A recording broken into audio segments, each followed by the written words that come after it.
What's going on, y'all? It is Karu, aka Araneae Storm, checking in for the Mercury sign series.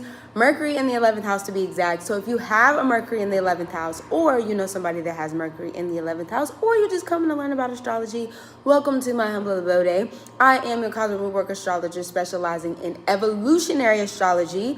So if you're interested in learning about your past lives, if you're interested in learning about your destiny in this lifetime and what it is that you're meant to do, or the legacy that you're meant to leave behind, definitely hit me up, or just for general readings as well. At this moment in time, I am currently taking readings on a tip by donation-based basis, and also barter and trade to barter, barter to trade. And so if you would like to pick a personal reading, please use the links below.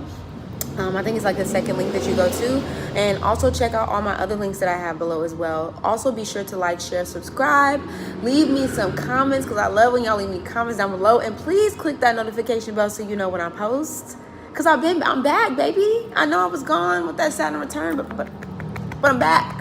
Okay, so let's go ahead and get into Mercury first, and then we'll jump into what Mercury means with Mercury in the 11th house.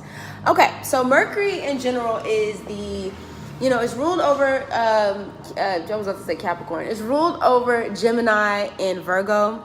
This is where we see all forms of communication. So talking, speaking, writing, dancing, divination, travel, money, exchanges, transactional exchanges, things like that is happening with Mercury here, okay? And so it's also what's like, I just feel like it's what you do on a day-to-day. It's how you think, it's how you communicate, it's how you like to receive information. And so you definitely want to check to see what sign is there, and also what is aspecting your Mercury as well. And also, once again, the house placement. The 11th house usually is rules over this kind of Aquarius energy, this Aquarian energy. And usually 11th house is usually where we see somebody who, this has to do with like friendships. This has to do with organizations you belong to, secret societies, cults, groups. Like I said, you're close. Usually your friendships are the types of people that can come into your life. This is where hopes, dreams, wishes, and all those things are also housed as well within the 11th house. And so when you have Mercury in the 11th house, which is usually exalted here because 11th house, or Aquarius, I would say, is exalted. It's the higher upper echelon energy of mercurial energy, so it likes to be in the 11th house. This is where you can see like big collaborative efforts being housed here through friends, through organizational and collaborative pursuits.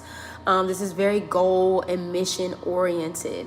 So it's like, what are we now? Granted, just because it's given progressive, because it sounds progressive as I'm saying it, right? It sounds very progressive, like everybody kumbaya, but it doesn't necessarily mean that has to be the case. It just depends on what the collective is like wanting to do here. So just keep that in mind when we are talking about humanitarian pursuits and collective pursuits, because sometimes this 11th house energy sometimes can be caught in groupthink as well. Groupthink meaning like this beehive mentality of like we all have to believe the same thing, we all have to do the same things.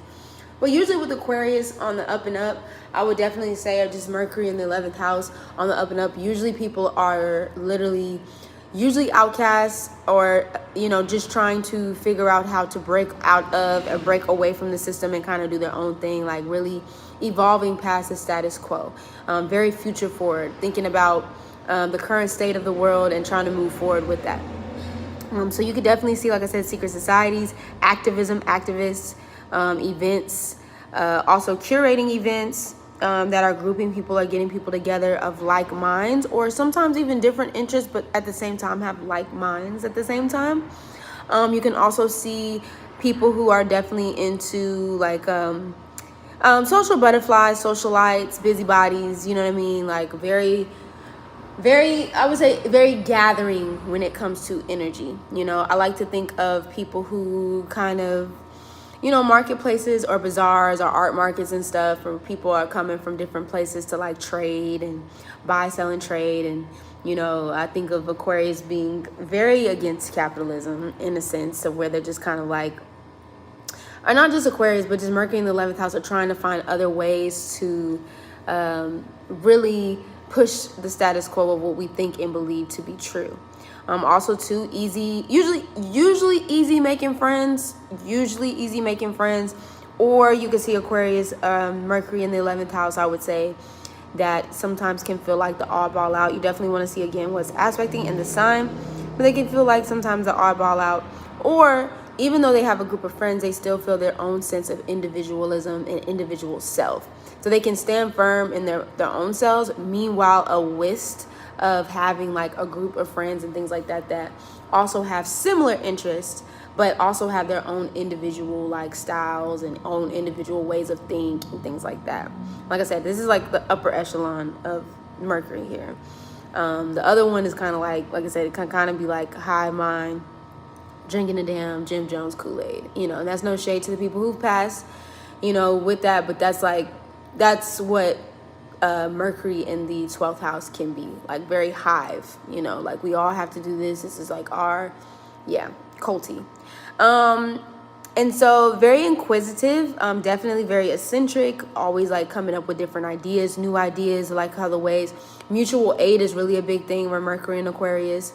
Also Venus in Aquarius too, but definitely Mercury in Aquarius, like how can we trade? You know, there's a lot of conversation right now about how we can trade with each other. How not only can we trade with each other, but, you know, as things are happening in the world, we're kind of looking to like what happens, you know, if we don't have electricity and they decide to cut the power out. What happens if we do not, or if we're not able to connect and communicate with each other, or if we don't have like certain foods and things like that available? Who's growing what? You know, what kind of healing mechanisms do we have just in case we need those things, right? Shelter, you know, where are we providing or able to provide shelter for people to stay and things? So that's kind of what we can see with Mercury in the 11th house. And also definitely, I don't know, I just think overall Mercury in the 11th house can be a force to be reckoned with, especially when it comes to bringing people together. So if you have Mercury in the 11th house, I would definitely embrace this collaborative need and collaborative efforts to bring people from different walks of life together in a room, and understanding that you understand that people have these different strengths and abilities that they can bring to the greater whole. And really, I would say more so ushering people in the same spaces so they can come together with their different gifts and utilize those gifts amongst each other. And not only talk about those things, but take action on those things. So that's what I have for Mercury in the 11th house. We're going to finish this week off with Mercury in the 12th house. And I will see y'all also next week for Venus. We'll be going through Venus through the signs. And then in March, I am going to circle back and talk about, because I just think that it's going to be time for us to talk about it, especially with Saturn and Pisces collectively right now, and then Sun going through Pisces, and it's going to be, it's going to be interesting, I'll say nonetheless. So I will be talking about evolutionary astrology so we can be prepared before April hits, before this first eclipse in Aries hits and things. So yeah, that is what I am going to leave y'all with. Like I said, Mercury in the 12th house next, and I will talk to y'all soon. All right, deuces. Oh, also make sure you like, share, subscribe. I don't think I said that, maybe I didn't. Like, share, subscribe, leave a comment below, and hit that notification bell. Okay, for real. I'm out.